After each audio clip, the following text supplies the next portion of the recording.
How do Summer League invites, two-way, and Exhibit 10 contracts work, and why does it make the NBA Summer League that much more intense? 45% of guys playing in the NBA Summer League are there simply off of invitation. These players sign a simple summer contract, receive a set amount for $1,500 that they can use for per diem expenses like food, hotel, and transportation to and from over the 2-week span of the Summer League. Guys like Wade Taylor, Coleman Hawkins, Denver Jones, and De'Veon Smith are on these kind of invitations. Summer contracts happen between July 1st and before the first day of the NBA regular season. A summer contract lets the team sign a player now, but the player's salary doesn't officially hit until the regular season begins. So it's more like a future contract, if you will, that locks the player in, but the team doesn't have to pay him until the regular season starts. And before the season starts, the only money that they can receive are those per diem expenses, the food, the hotel, the transportation, and sometimes it's defense insurance if a player gets hurt in something like the Summer League or training camp. And when do they wrap up? These Summer League contracts typically end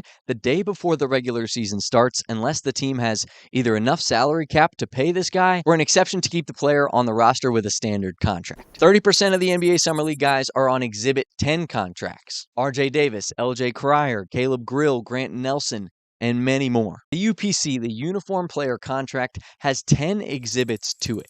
Most are mandatory and others are pretty rare and quite specific. The Exhibit 10 is one of those 10 exhibits. And what this contract is a 1-year, non-guaranteed NBA contract that offers a player an opportunity to compete in training camp and potentially earn a roster spot, a two-way contract, or an Exhibit 10 bonus. And there is an attachment to this UPC Exhibit 10, and it comes with two main possibilities. The first of which is a conversion from an Exhibit 10 to a two-way contract, basically allowing the player to spend time both in the NBA on the roster and also with that team's G League affiliate. The second possibility is an Exhibit 10 bonus. If the player is waived and then signs with the franchise's G League affiliate for at least up to 60 days, they can earn a bonus typically between 5,000 and 75,000 beans. Probably thinking, how many more contracts can the NBA have? Well, 17% of the Summer League guys left are on two-way contracts. Mark Sears, Caleb Love, RJ Lewis, Chucky Hepburn, Dylan Cardwell, and Eric Dixon, to name a few. Players on two-way deals split time between the NBA and the G League, and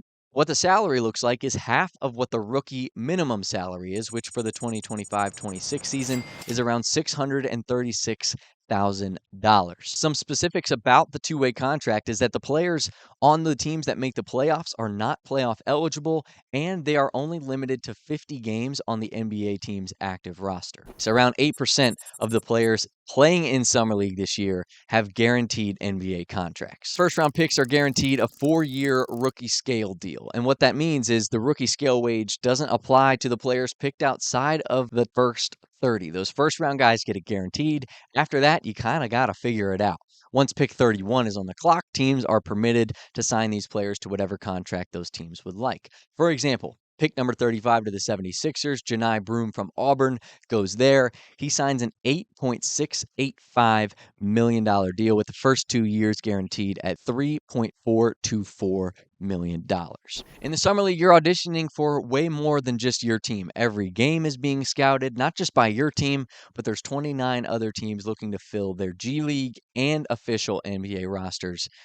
Plus, there's overseas clubs watching as well. So a lot of basketball representation at the Summer League, and you're always playing to get signed somewhere. A player might not always stick with Team A, but Team B might sign them, surely based off a strong showing, and maybe Team A couldn't because their roster had been filled. It's very case in point, opportunity by opportunity. And trust me, if you've watched any of these Summer League games, you know it's not glorified pickup. It's structured, it's gritty, it's intense. And in game one between the 76ers and the Utah Jazz, there was literally a fight that broke out. One good week in Vegas can mean a training camp deal, a two-way contract, or even a roster spot.